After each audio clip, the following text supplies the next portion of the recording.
Hello students, आपने chapter 3 current electricity में Ohm's law को पढ़ लिए।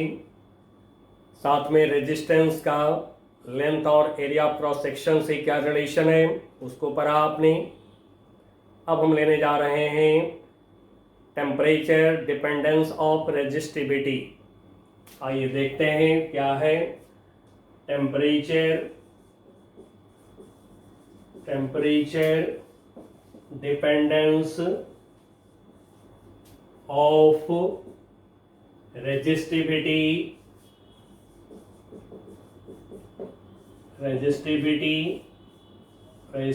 इलेक्ट्रिकल रेजिस्टिविटी, जिसको रो से आपने डिनोट करा। अब इसमें हम लोग रेजिस्टेंस की भी बात करेंगे कि टेम्परेचर को चेंज करने से रेजिस्टेंस पे क्या इफेक्ट होता है, लेकिन पहले रेजिस्टिविटी को देख लें हम लोग। आइए बच्चों, इसमें स्टेटमेंट बनाएंगे हम लोग। स्टेटमेंट को थोड़ा लिखिए। लेट रेजिस्टिविटीज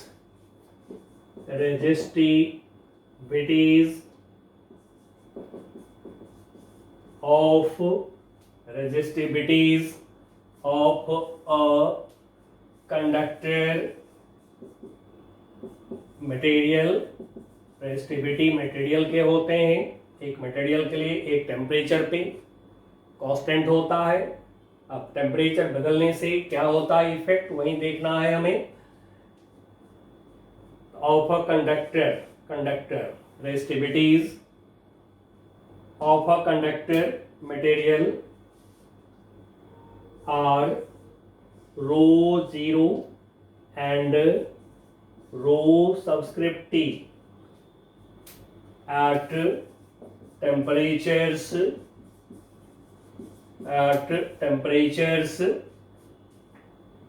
T0, मतलब initial temperature, reference temperature, initial temperature को T0 लिखे हैं हम। एट टेम्परेचर्स आप चाहें तो ब्रैकेट में लिख लीजिए। Initial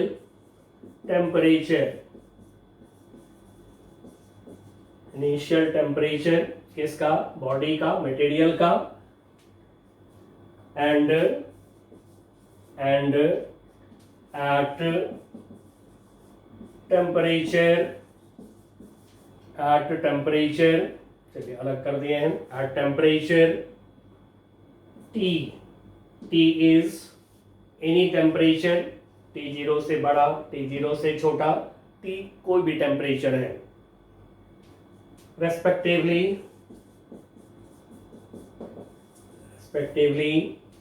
and temperature coefficient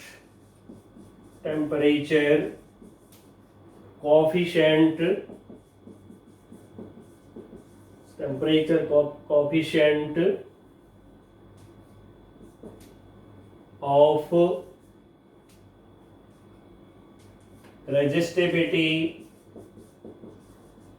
temperature coefficient of resistivity of the material या of the conductor बोले, of the material of the conductor is alpha, then rho t क्या हुआ, this is resistivity at temperature T. Rho T is resistivity at temperature T. Rho 0 क्या है, resistivity at temperature T0। अब ये relation दिए गए हैं हमें, variation of resistivity with temperature. This is equal to rho 0 1 plus alpha T minus T0। So this is equation of variation of resistivity of a material of a conductor। अब इस equation को आप use कैसे करेंगे, साथ में alpha की units क्या हैं, इसको हम चेक कर लेते हैं। प्रॉब्लम करने के समय आप अल्फा इक्वल टू कर लीजिए पहले, और फिर उसमें न्यूमेरिकल वैल्यूज डालेंगे, सॉल्यूशन थोड़ा इजी होगा आपके लिए। तो चलिए इससे अल्फा निकालते हैं। एग्जाम में यदि आते हैं 12 बोर्ड में तो आप यहाँ तक लिखेंगे, बट अब यहाँ से प्रॉब्लम की बात हम कर रहे हैं। Now rho T equal to rho zero, bracket हटा रहे हैं, plus rho zero alpha T minus T zero.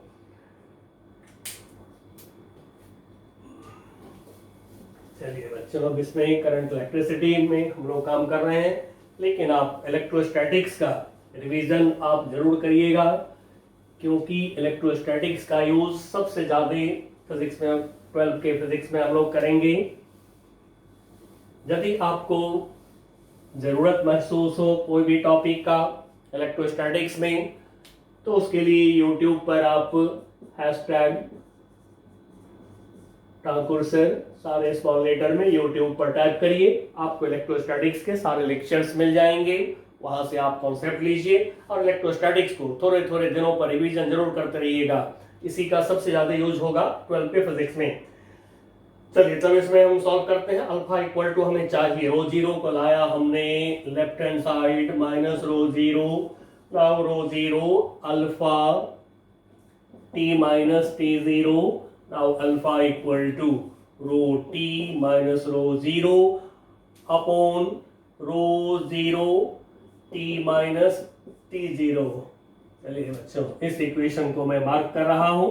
अब प्रॉब्लम करने के समय डायरेक्ट ये इक्वेशन यदि 12 के बोर्ड में है तो यूज मत करिएगा, पहले इसको लिख करके आप यहाँ तक लाइए। नहीं कॉम्पिटिशन्स में आप हैं तो जितना जल्दी कर ले प्रॉब्लम सॉल्व उतना बढ़िया, तो इसको यूज करिएगा। तो रेजिस्टिविटी वेरिएशन के सारे प्रॉब्लम तुरंत सॉल्व हो जाते हैं। अब यहाँ से अल्फा का यूनिट निकाल सकते हैं आप, unit of alpha equal to, अब रेजिस्टिविटी है ओम मीटर, इसका भी unit ohm metre, ohm metre. अब जैसा कि यूनिट डायमेंशन में पढ़े हैं, यदि उसकी भी जरूरत हो तो यूनिट डायमेंशन वाला 11 का जो वीडियो है उसको देखिएगा, वहां से भी बहुत सारे आपको कॉन्सेप्ट मिल जाएंगे। अब दो टर्म का डिफरेंस करते हैं, दोनों के यूनिट होता है सेम, और जो टोटल होता है उसका भी यूनिट होता है same. And so ohm metre, नीचे ओम मीटर, रो जीरो का unit ohm metre. Temperature, temperature को केल्विन लिख रहे हैं। Now this equal to K minus 1 kelvin inverse. लेकिन डिग्री सी प्रैक्टिकल यूनिट है, ज्यादा यूज होता है लेबोरेटरी में, आप डिग्री सी में थर्मोमीटर यूज करते हैं। एंड सो डिग्री सी भी आपको इस चैप्टर में मिलेंगे। तो सी डिग्री यानी डिग्री सी -1 यानी कि पर डिग्री सी। अब रेजिस्टेंस की वेरिएशन बिल्कुल इसी तरह से होते हैं। प्रॉब्लम में यदि रेजिस्टेंस बोल दिया जाए तो ओनली रो के जगह पर आर को यूज कर लेंगे आप, क्योंकि आर की जो फॉर्मूला देखे R equal to rho L by A. And so जो आर है रो पर डायरेक्टली डिपेंड करता है। एंड सो रिलेशन जो रो के लिए है वही रिलेशन रेजिस्टेंस के लिए भी होते हैं। तो फॉर वेरिएशन, वेरिएशन या डिपेंडेंस कहिए, variation of resistance, variation of resistance of a conductor with temperature के साथ। अब रो टी के जगह पर हम लिख रहे हैं R subscript T equal to rho zero के जगह पर लिख रहे हैं R zero 1 plus alpha alpha T minus T zero, T minus T zero. अब देखिए बच्चों, याद रखना बहुत आसान है आपके लिए, rho T R T, rho zero R zero, और मीनिंग भी वही रहेंगे। टी जीरो टेम्परेचर पे, टी जीरो टेम्परेचर पर resistance of conductor, resistance of a body is, अब ये रेजिस्टेंस तो बॉडी का होता है, रेजिस्टिविटी मटेरियल की प्रॉपर्टी है। रेजिस्टेंस जो भी बॉडी होगा उसका रेजिस्टेंस टी जीरो टेम्परेचर पे R zero and any temperature T पे R T, any temperature T पे आर टी। अब alpha temperature coefficient of resistance, temperature coefficient of resistivity. अब ये आपको प्रॉब्लम में दिए जाते हैं, हमें इसको रखिए और सॉल्व करिए। तो यदि टेम्परेचर के अकॉर्डिंगली रेजिस्टेंस का वेरिएशन बोलता है, तो फिर आप ये जो है रेजिस्टेंस का equation according to this equation आप जो है काम करेंगे। अब अल्फा इक्वल टू फिर कर लेंगे, ठीक है, alpha equal to R T, rho T के जगह पे minus R zero upon R zero T minus T zero. यदि प्रॉब्लम में रेजिस्टेंस की वेरिएशन आपको दिखे, डिपेंडेंस ऑफ रेजिस्टेंस दिखे विद टेम्परेचर, तो फिर आप वहां पे खाली रो के जगह पे आर यूज कर लेंगे। चलिए इसको मैं मार्क कर रहा हूं, यूनिट अल्फा का यही रहेंगे जो सामने में है, पर केल्विन पर डिग्री सी। अब बाय एक्सपेरिमेंट कुछ ग्राफ्स जो है ड्रॉ किया गया है रेजिस्टिविटी के वेरिएशन का। ऐसे ग्राफ्स के लिए इस चैप्टर के बाद जब मैग्नेटिज्म मैं स्टार्ट करूंगा तो मैग्नेटिज्म के साथ साथ हम ग्राफ्स पर भी कुछ बात करेंगे आपसे, बट अभी हमने ग्राफ की चर्चा नहीं करी है, ठीक है, उसकी चर्चा हम मैग्नेटिज्म में करेंगे। वहीं पर सारे टेक्निक्स हम आपको दे देंगे ताकि आप सारे ग्राफ्स खुद ही से ड्रॉ कर सकते हैं। चलिए तब देखते हैं graphs for variation of resistivity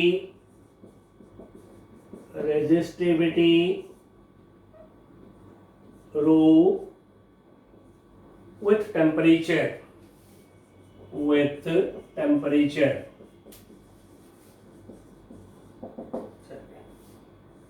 ये लिया हमने resistivity rho unit ohm metre. Now temperature ले रहे हैं यूनिट केल्विन। अब फर्स्ट ग्राफ हम कॉपर के लिए ले रहे हैं, फॉर कॉपर सीयू के लिए कैसे कॉपर का रेजिस्टिविटी टेम्परेचर के साथ कैसे बदलते हैं, तो एक्सपेरिमेंट से ग्राफ आया है, बट न्यूमेरिकल वैल्यूज एनसीईआरटी में देखेंगे लिखा है, न्यूमेरिकल वैल्यूज नहीं आपको लर्न करनी है, नेचर ऑफ ग्राफ लर्न करनी है। तो थोड़ा सा ओरिजिन के ऊपर से ग्राफ स्टार्ट होता है, थोड़ा सा ज्यादा ऊपर नहीं, बिल्कुल थोड़ा सा, और ग्राफ की ये नेचर आता है। प्रैक्टिकल ग्राफ है, प्रैक्टिकली ड्रॉ किया गया है, तो ये है ग्राफ के nature of graph is this. अब देखिए इस ग्राफ को देख करके कोई क्लियरली बता सकते हैं क्या कि as temperature increases resistivity increases. तो यह है कंडक्टर की प्रॉपर्टी, टेम्परेचर के बढ़ने से रेजिस्टिविटी बढ़ता है। इसी बेसिस पर फॉर्मूला भी आपको दिए गए हैं। अब यदि अलॉय लेते हैं जैसे लाइक नाइक्रोम अलॉय, जैसा कि जानते हैं निकल क्रोमियम आयरन की अलॉय है नाइक्रोम, उसके लिए यदि ग्राफ प्लॉट करते हैं टेम्परेचर फिर वही केल्विन में और रेजिस्टिविटी जो है बड़ा होता है, अलॉय की रेजिस्टिविटी बड़े होते हैं, तो इसमें यूनिट को हो सकता है लोग बड़ा भी लिख लें, बट मैं ओम मीटर ही यूनिट छोड़ता हूं। Resistivity unit ohm metre numerical value लेने के समय अब जैसा यूनिट रखना चाहें।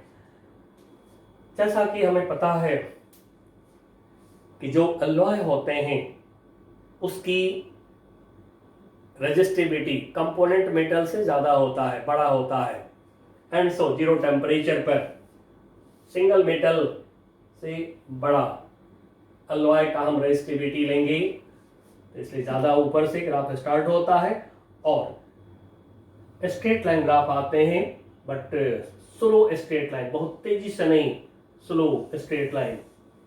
अब ये स्लो स्ट्रेट लाइन, कम स्लोप का स्ट्रेट लाइन आना ये शो करता है resistivity increases but very slowly, बहुत कम। यही रीजन है कि नाइक्रोम से जो है जो स्टैंडर्ड रेजिस्टर होते हैं वायर रैप्ड स्टैंडर्ड रेजिस्टेंस, जैसे सोलेनॉइड होता है उसी तरह से लपेटा होता है, जिसको रेओस्टेट कहते हैं आप। तो रेओस्टेट जैसा स्टैंडर्ड रेजिस्टेंस बनाए जाते हैं नाइक्रोम से, और भी है मटेरियल, कॉन्स्टेंटन है, मैंगनीन है। क्यों? तो इन सब के रेजिस्टिविटी टेम्परेचर के साथ बहुत कम बदलते हैं, बहुत थोड़ा सा इनकी वैल्यू बदलते हैं विद टेम्परेचर। अब this is for nichrome, nichrome. अब थर्ड ग्राफ हम ले रहे हैं for semiconductor, for a typical semiconductor, semiconductor semi metal, जैसा कि आपने पढ़ा होगा केमिस्ट्री के अंदर। सेमीकंडक्टर वो मटेरियल हैं जिनके रेजिस्टिविटी कंडक्टर और इंसुलेटर के इन बिटवीन होते हैं, यानी अंदर होते हैं, यानी कि रेजिस्टिविटी जो है कंडक्टर से ज़्यादा होता है सेमीकंडक्टर का, और इंसुलेटर से कम होता है रेजिस्टिविटी सेमीकंडक्टर की, जैसे सिलिकॉन, जर्मेनियम, ये सब मटेरियल्स हैं। अब इसमें फिर वही हम ले रहे हैं रो ओमीटर, एसआई में हम लोग काम ले रहे हैं। टेम्परेचर केल्विन में, टेम्परेचर केल्विन में। अब इसके जो ग्राफ है, ये ग्राफ ऐसे आता है, ऐसे आते हैं ग्राफ इसके। अब ये ग्राफ क्या शो कर रहा है कि एज टेम्परेचर इंक्रीजेज, जैसे टेम्परेचर बढ़ता है रेजिस्टिविटी कम हो रहा है। तो सेमीकंडक्टर में टेम्परेचर बढ़ाने से रेजिस्टिविटी उसके कम होते हैं। Now this is for a typical semiconductor.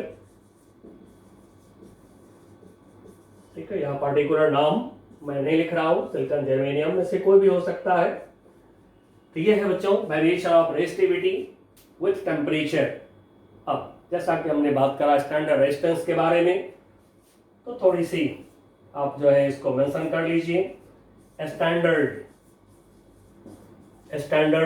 Resistance, resistors कह दिए, resistors, standard resistors and wires of slide wire bridge। अब ये पढ़िएगा आगे, जस्ट इसका आगे बढ़ेंगे। स्लाइड वायर ब्रिज, जिसको मीटर ब्रिज बोलते हैं। Standard resistors and wires of slide wire bridge, साथ में पोटेंशियोमीटर भी पढ़ेंगे आगे। Slide wire bridge, potentiometer are made of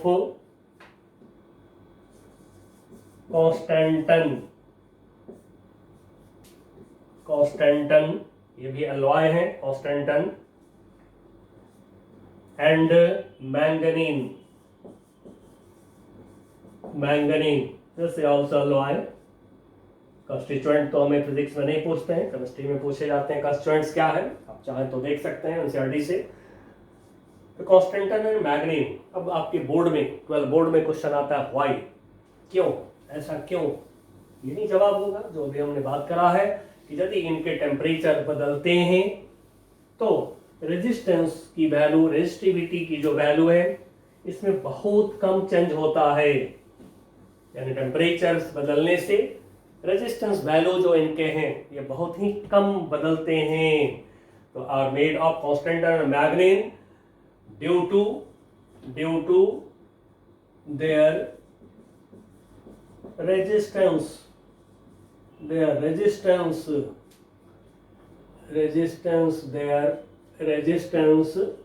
values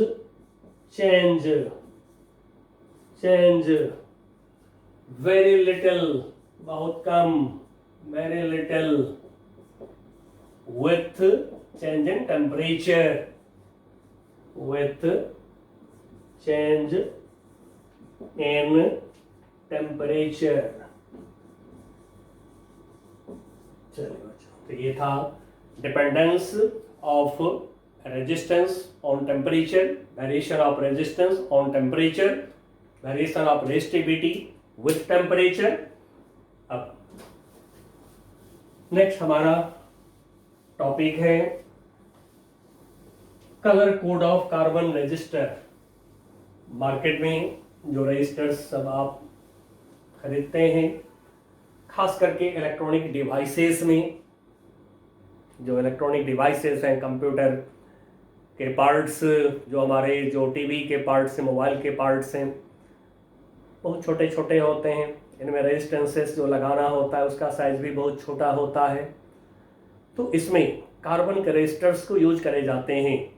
अब कार्बन के जो रेजिस्टर्स हैं बहुत छोटे छोटे होते हैं, उसके ऊपर रेजिस्टेंस लिखना तो बहुत मुश्किल काम है। तो उस पर कलर की रिंग्स बना दिए जाते हैं, स्ट्रिप्स बना दिए जाते हैं। अब उन्हीं कलर की स्ट्रिप्स को देख करके आप रेजिस्टेंस निकालते हैं। कैसे निकालते हैं, चलिए ये सिखाता हूं मैं आपको। ये है colour codes of carbon register. अब आपके सारे बुक में चार्ट बने हुए हैं, किस कलर के लिए कितना नंबर होता है, डिजिट होता है, ये आपको चार्ट मिलेगा, आपके सारे बुक में मिलेगा। मैं चार्ट नहीं बना रहा हूं क्योंकि चार्ट को लर्न करने की जरूरत नहीं होती है, चार्ट को रटने की जरूरत नहीं होता है। एक बार लोग देखते हैं, ठीक है, कुछ कुछ दिन पर देख लेते हैं खाली बस। अब इसमें क्या है कि कार्बन रजिस्टर्स एक टर्म है जिसको कि याद रखना पड़ेगा, वो मैं पहले लिखता हूं, फिर कलर के बारे में बात करेंगे हम आपसे। यह है टॉलरेंस लिमिट्स या ओनली टॉलरेंस बोलते हैं। अब ये टॉलरेंस लिमिट क्या है, तो गोल्ड के लिए ये होता है 5%, सिल्वर के लिए ये होता है 10%। और यदि गोल्ड सिल्वर नहीं है देन नो कलर समझेंगे हम, नो कलर, तो नो कलर के लिए होता है 20%। अब ये टॉलरेंस लिमिट क्या है इसको जानिए। तो कोई भी जो रेजिस्टेंस बनाते हैं आप, तो उसमें प्लस माइनस कितना अनसर्टेनिटी इसमें पॉसिबल है, प्लस माइनस कितना इसका रेजिस्टेंस कम अधिक हो सकता है। सिंपली बोल सकते हैं कि प्लस माइनस कितना एरर हो सकता है। तो यही है टॉलरेंस लिमिट। मैं यहां पर प्लस माइनस लगा दे रहा हूं, यही प्लस माइनस आपको करना होगा, ठीक है। बस पहले हम फाइंड करेंगे रेजिस्टेंस को, और फाइंड करने के बाद टॉलरेंस के जगह पर, टॉलरेंस लिमिट के जगह पर ये हमें लिखना होगा, इसको याद रखना होगा आपको। उसके बाद अब जो कलर्स हैं, कलर्स के कॉरस्पॉन्डिंग नंबर्स दिए गए हैं, डिजिट्स दिए गए हैं, उसको याद करने के लिए एक तरीका है हमारे पास। अब वो तरीका क्या है मैं उसको लिख रहा हूं। अब ये है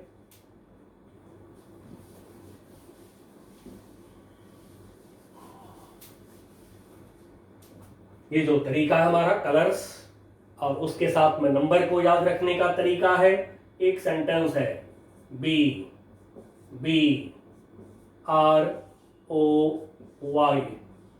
सारे कैपिटल लेटर में जो लिख रहे हैं ये सारे कलर्स हैं। एक्चुअली मैं बोलूंगा बाद में, BB रॉय, ग्रेट,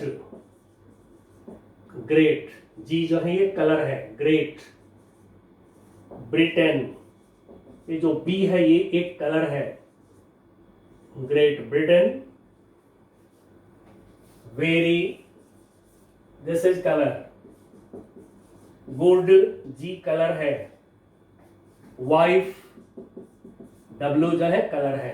अब देखिए ऐसा सेंटेंस है, एक बार बोलिएगा तो तुरंत याद हो जाता है।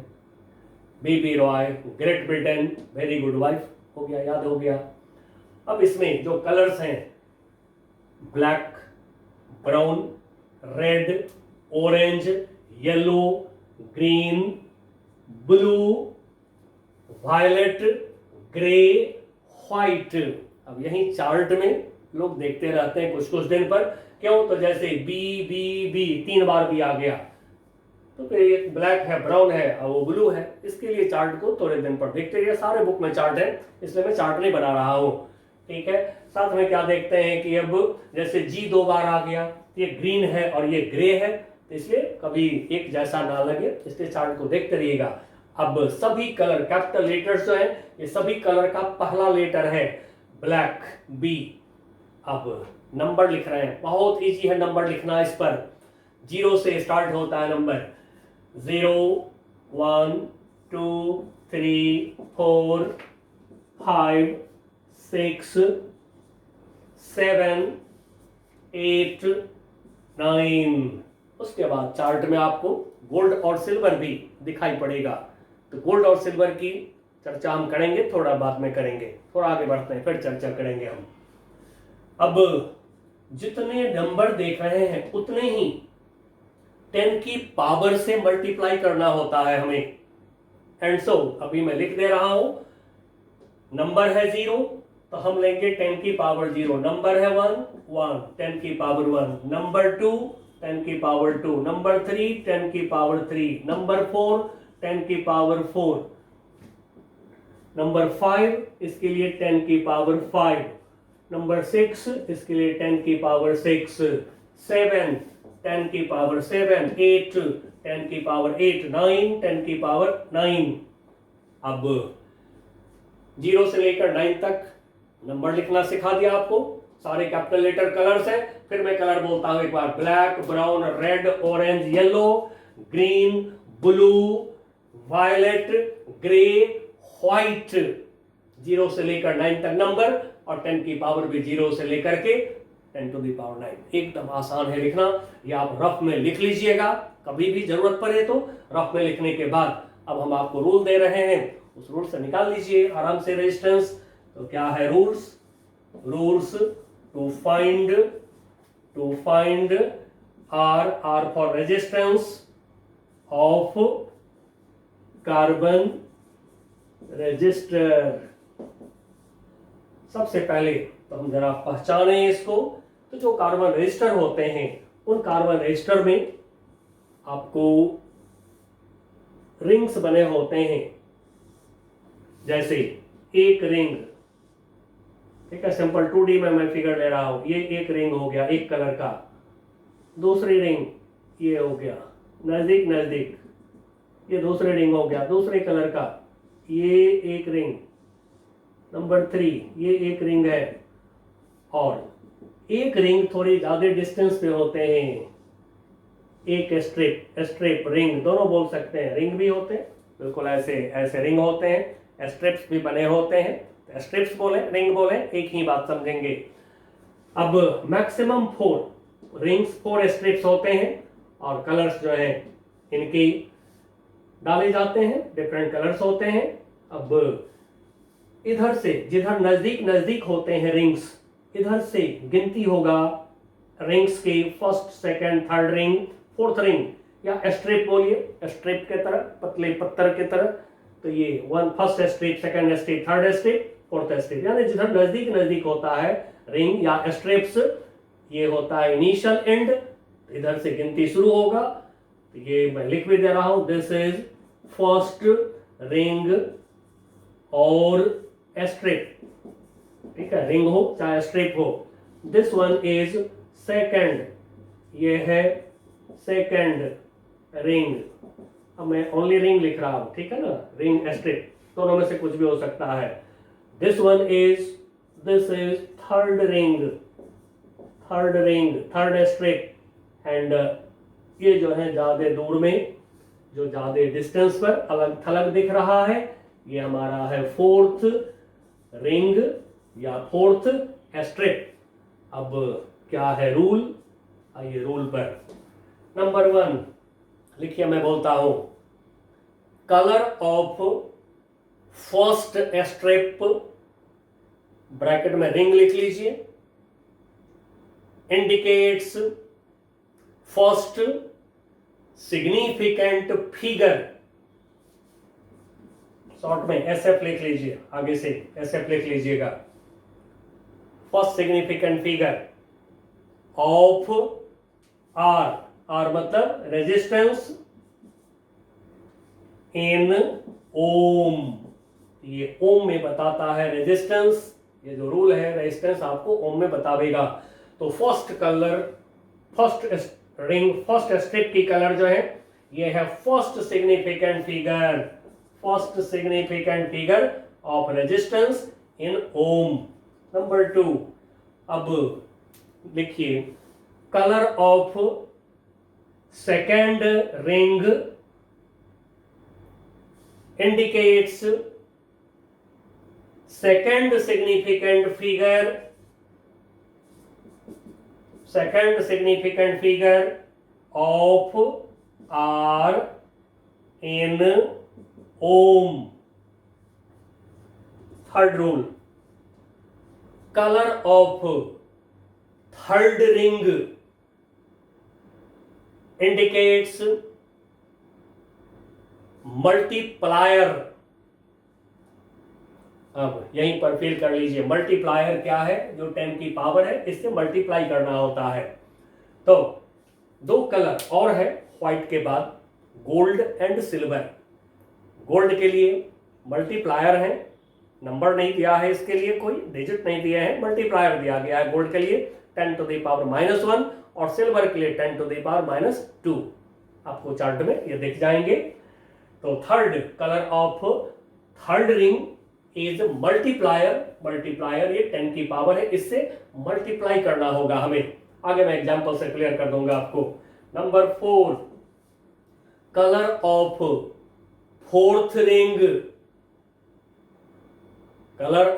Fourth ring indicates tolerance limits. इसलिए टॉलरेंस लिमिट्स को लोग याद रखते हैं।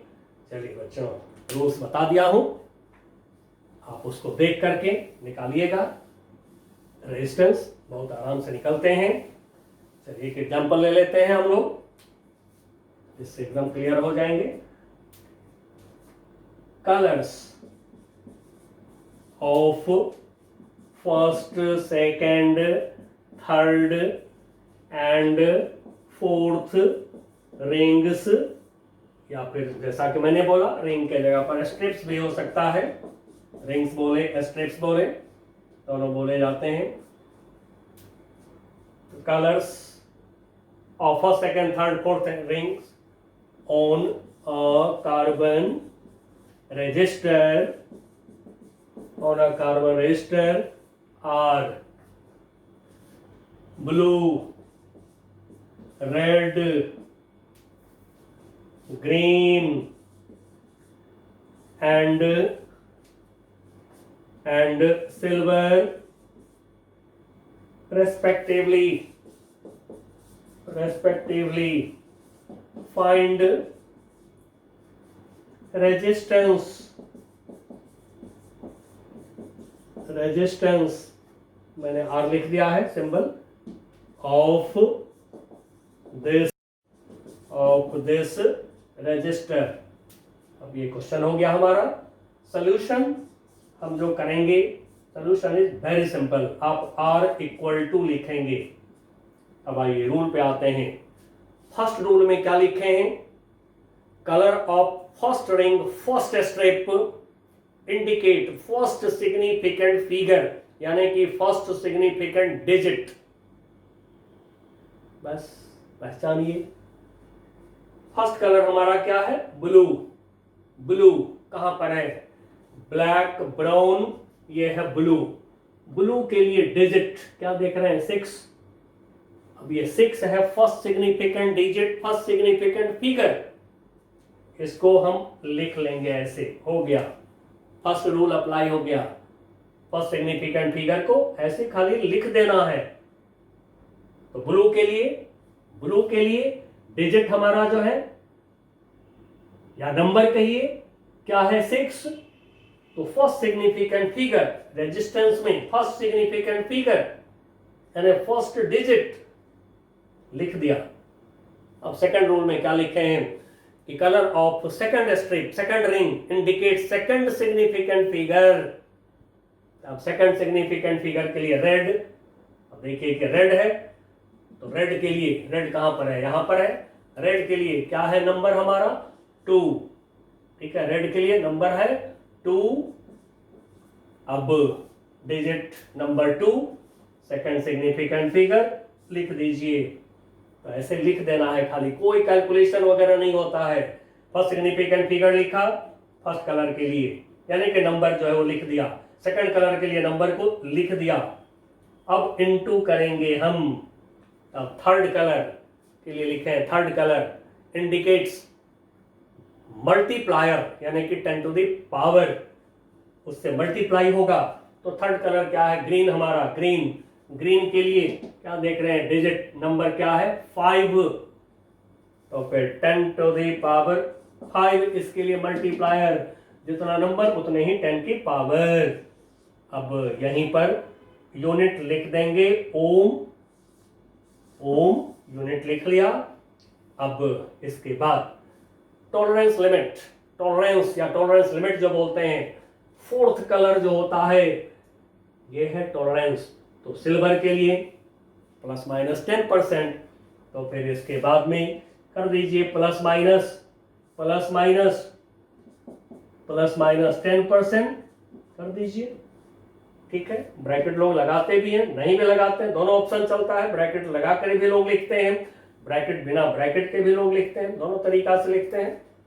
लेकिन एक बात ध्यान रखिएगा, यहां पर इसके साथ में ये प्लस माइनस करके और उसके बाद जब यूनिट लिखते हैं तो आप गलत हो जाएंगे, क्योंकि परसेंटेज में यूनिट नहीं होता है। चलिए बच्चों, तो ये था colour code of carbon register.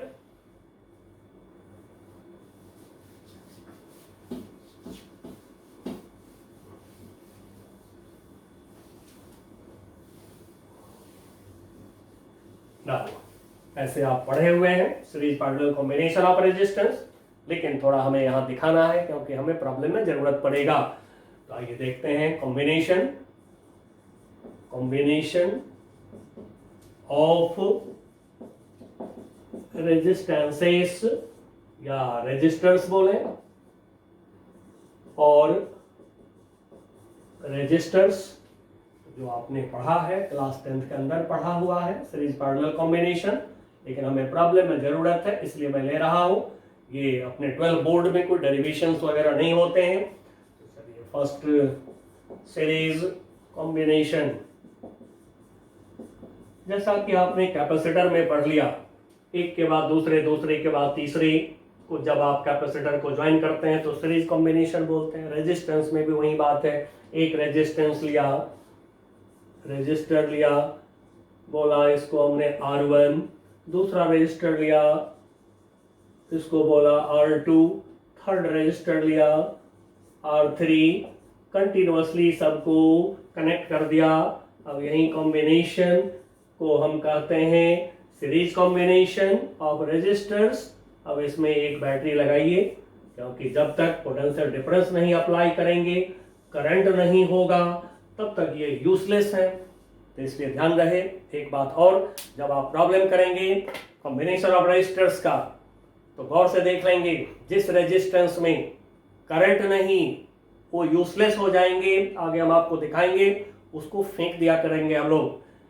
तब यहां से अप्लाई करा हमने बैटरी, बैटरी का वोल्टेज, बैटरी का ईएमएफ अभी भी बोल रहे हैं। जैसा कि अब आप जान चुके हैं, बैटरी के पॉजिटिव से चलता है करंट, ये आई करंट चला, आई करंट इससे निकला इसमें गया, इससे निकला करंट इसमें गया। अब आप यदि सोच रहे होंगे कहीं कि रेजिस्टेंस बदल रहे हैं, फिर करंट क्यों नहीं बदल रहे हैं, तो बच्चों याद रखिएगा, फ्लो ऑफ चार्ज को करंट कहते हैं। लाइक फ्लो ऑफ वाटर को वाटर करंट कहते हैं। नदी में जो पानी चलता है तो क्या कहते हैं, वाटर करंट। बाढ़ के समय में बहुत तेज पानी चलता है तो क्या कहते हैं, वाटर करंट बहुत तेज है। तो बस करंट इलेक्ट्रिक हो, इलेक्ट्रॉन के फ्लो से बना हो, या वाटर के फ्लो से वाटर करंट बना हो, बिहेवियर नेचर एक जैसा ही होता है दोनों का। तो यदि मान लीजिए कोई एक पाइप ये लिया, थोड़ा इससे ज्यादा मोटा पाइप लगा दिया, थोड़ा इससे भी ज्यादा मोटा पाइप लगा दिया, ये लगा दिया हमने, ठीक है। एक पाइप ये है पतला, रेजिस्टेंस जैसा कि आप जान चुके हैं, एरिया ऑफ क्रॉस सेक्शन कम होगा तो रेजिस्टेंस ज्यादा होंगे, इससे कम रेजिस्टेंस इसका है, इससे कम रेजिस्टेंस इसका है। यदि वाटर स्टेडी स्टेट फ्लो में है, स्टेडी स्टेट फ्लो का मतलब होता है सेम रेट से यदि वाटर फ्लो कर रहा है, तो जैसा कि हमने आपको करंट के पीछे लेक्चर में बताया था कि करंट थोड़ी देर में स्टेडी स्टेट में आ जाता है, करंट स्टेडी हो जाते हैं, मतलब कि rate of flow of charge same हो जाते हैं पूरे कंडक्टर में थोड़ी देर में। ठीक है, क्यों? इसका जवाब हमने पीछे लेक्चर में दिया है आपको। तब इसमें यदि वाटर का फ्लो स्टेडी स्टेट में है, मतलब कि सेम रेट से यदि वाटर का फ्लो हो रहा है, तो देखिए क्या होगा। यदि 2 लीटर पर सेकेंड, 2 लीटर पर मिनट इससे वाटर चलेगा, तो इसमें भी 2 लीटर पर मिनट होगा। नहीं, यदि किसी ने कहा कि नहीं इससे इसमें ज्यादा होगा, 1 मिनट में 2 लीटर से ज्यादा होगा, तो क्वेश्चन उठेगा कहां से आया बाकी पानी, एक्स्ट्रा वाटर किधर से आया। नहीं, यदि कोई कहते हैं कि नहीं इसमें 2 लीटर से कम होगा, देन फिर क्वेश्चन उठेगा तो बाकी वाटर किधर जाएगा आपका। एंड सो जिस तरह से वाटर का फ्लो स्टेडी स्टेट में होते हैं, rate of flow of water same होंगे, ठीक उसी तरह से स्टेडी स्टेट आते हैं करंट में। थोड़ी देर जैसे ही बैटरी लगाते हैं, बहुत कम टाइम में करंट का स्टेडी स्टेट आता है, मतलब कांस्टेंट करंट का स्टेट आता है। एंड सो सब में सेम करंट जाएंगे। अब निकल के फिर करंट यहां से आ गया वापस, इसको मैं फिगर 1 कर दे रहा हूं। नेक्स्ट, अब इक्विवेलेंट की बात करेंगे। 3 रेजिस्टेंस के बदले में अब हम ले रहे हैं एक रेजिस्टेंस हमने लिया, ऐसा रेजिस्टेंस लिया हमने between point A and B लिया हमने, जिस पर सेम वोल्टेज का बैटरी लगाया, सेम यानी 20 वोल्ट का बैटरी लगा दिया हमने। लगाने पर हमने देखा कि करंट सेम फ्लो कर रहा है, सेम करंट फ्लो कर रहा है। जितना करंट बैटरी से निकलता है उतने करंट वापस आता है, क्योंकि charge is conserved in electric circuit. Charge constant होता है इलेक्ट्रिक सर्किट से बाहर, चार्ज कहीं नहीं जाता है।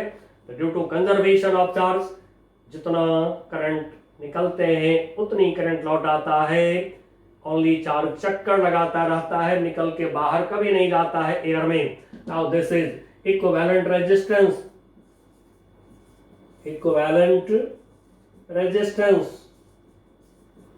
चलिए, तो शर्त क्या हुआ इक्विवेलेंट रेजिस्टेंस के लिए? सेम वोल्टेज पर जो करंट और रेजिस्टर्स में है वही करंट एक रेजिस्टर में हो गया, देन कहते हैं दिस इज इक्विवेलेंट रेजिस्टेंस। अब ए से बी तक फिगर 1 में, इसको फिगर 2 कर देते हैं, फिगर 2। तो पहले फिगर 1 में, इन फिगर 1 ए से बी पोटेंशियल डिफरेंस यहां से हम ले रहे हैं, तो क्या होगा, भी बैटरी लगाए हैं तो जो बैटरी का पोटेंशियल डिफरेंस वही पॉइंट ए पॉइंट बी के बीच पोटेंशियल डिफरेंस होंगे, क्योंकि बैटरी अप्लाई करता है पोटेंशियल डिफरेंस बिटवीन 2 पॉइंट्स। अब यहां से यहां तक जो पोटेंशियल डिफरेंस है R1 के क्रॉस पोटेंशियल डिफरेंस, इसको मैं लिख रहा हूं V1। R2 के क्रॉस जो पोटेंशियल डिफरेंस है इसको लिख दिया V2। R3 के क्रॉस जो पोटेंशियल डिफरेंस है इसको लिख दिया V3। अब पोटेंशियल डिफरेंस स्केलर क्वांटिटी है, ए से बी तक सारे पोटेंशियल डिफरेंस को ऐड कर दीजिए, तो टोटल पोटेंशियल डिफरेंस भी in combination across the combination between point A and B, total potential difference भी equal to V1 plus V2 plus V3। बस ये लाइन लिखिए, उसके बाद वैल्यू डालिए, आंसर अपने आप निकलेगा। तब इक्वेशन 2 से हम भी का वैल्यू रखना चाहेंगे। जो इक्वेशन 2 है, फिगर 2 है हमारा, इसमें पॉइंट ए पॉइंट बी के बीच पोटेंशियल डिफरेंस भी, बैटरी का voltage, resistance R equivalent resistance के क्रॉस वोल्टेज भी, तो भी equal to I into R, ohm's law डाल दीजिए। V1 IR1, V2, IR2, V3, IR3. Now I common दिख रहा है, R1 plus R2 plus R3. Now I cancel, R equal to निकल गए R1 plus R2 plus R3. और बच्चों जैसा कि आप देख रहे हैं सीरीज कॉम्बिनेशन में सारे रजिस्टर में और इक्विवेलेंट रजिस्टर में सब में करंट है सेम. एंड सो लिख करके रख लीजिए इस बात को. लिखिए in series combination current in all resistors, current in all resistors is equal. And so problem करने के समय सीरीज कॉम्बिनेशन यदि आपको कहीं मिल गया तो किसी भी एक रजिस्टर में यदि करंट आपको मिल गया तो वही करंट सब में दे दीजिए. फिर प्रॉब्लम तो 3 टर्म का ही होगा. V equal to I R, यही 3 टर्म का प्रॉब्लम होगा. तो फिर ईच रजिस्टर पर V equal to I R, V equal to I R लगा दीजिएगा. प्रॉब्लम फटाफट सॉल्व होगा, अपने आप सॉल्व हो जाएगा. ये था सीरीज कॉम्बिनेशन ऑफ रजिस्टर. अब हम ले रहे हैं parallel combination of register. Second combination is parallel combination.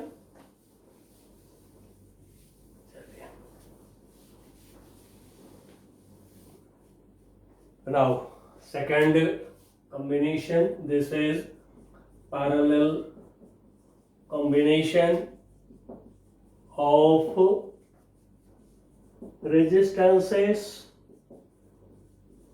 Resistances बोले या फिर वहीं रजिस्टर्स बोले, रेजिस्टेंसेस या रजिस्टर्स.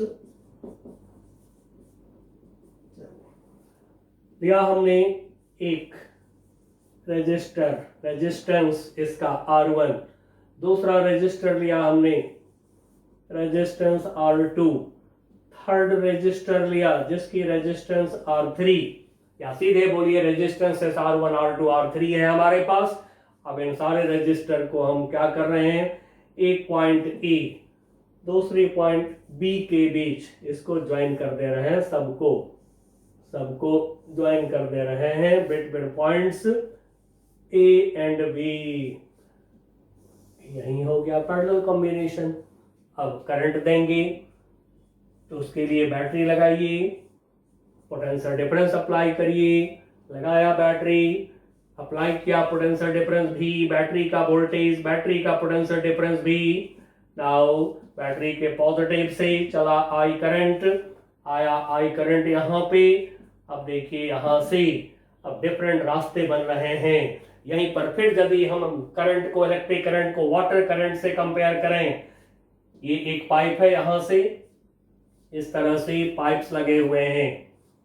यहां से आ रहा है water, 5 litre per minute water आ रहा है.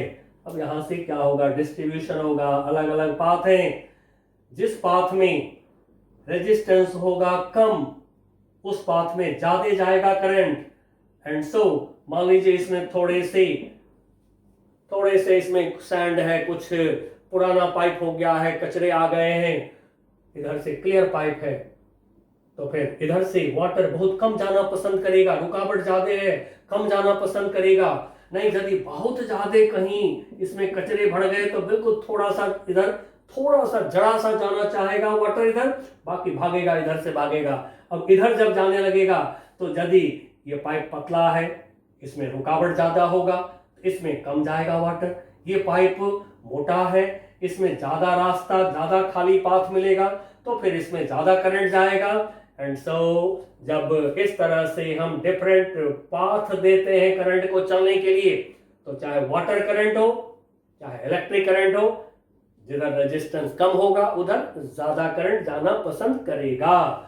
एंड सो यहां से चला करंट आई, इधर हमने सपोज करा I1 करंट गया, इधर हमने सपोज किया I2 करंट गया, इधर सपोज किया हमने I3 करंट गया.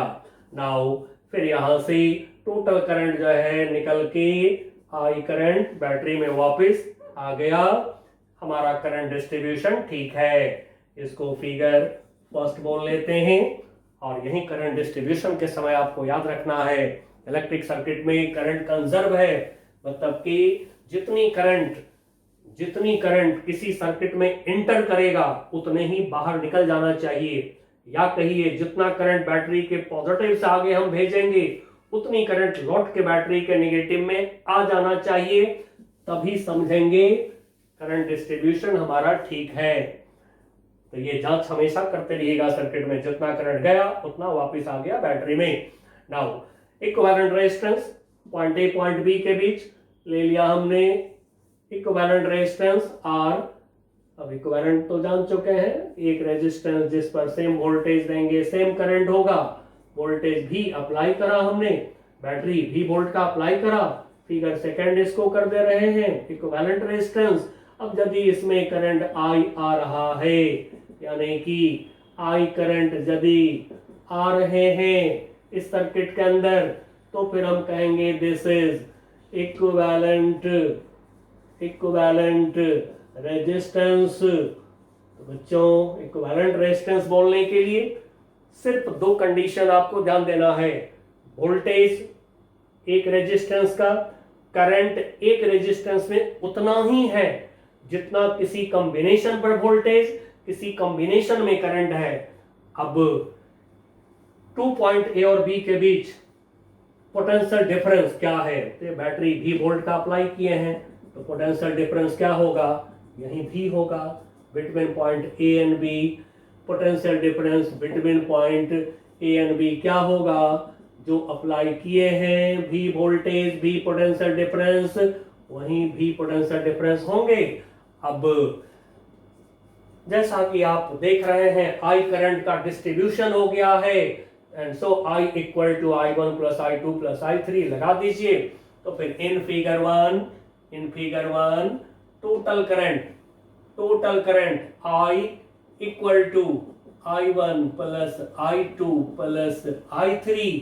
अब बच्चों पैरेलल कॉम्बिनेशन में जैसा कि आपको पता है, पैरेलल कॉम्बिनेशन में 2 पॉइंट के बीच वोल्टेज तो यही रहेंगे सेम, R1 का 2 and A B, potential difference भी, R2 का 2 and A B, potential difference भी, 2 पॉइंट के बीच पोटेंशियल डिफरेंस तो बदल नहीं सकता है कभी, एंड सो पैरेलल में वोल्टेज सेम होते हैं, पोटेंशियल डिफरेंस सेम होते हैं। इसको याद रखिएगा, प्रॉब्लम सॉल्व करने में बहुत इजी लगेगा। फिर अब हम आई की फॉर्मूला यहां से ले रहे हैं, फिगर 2 से ले रहे हैं, I equal to V by R, V equal to I R, ohm's law लगा दिए।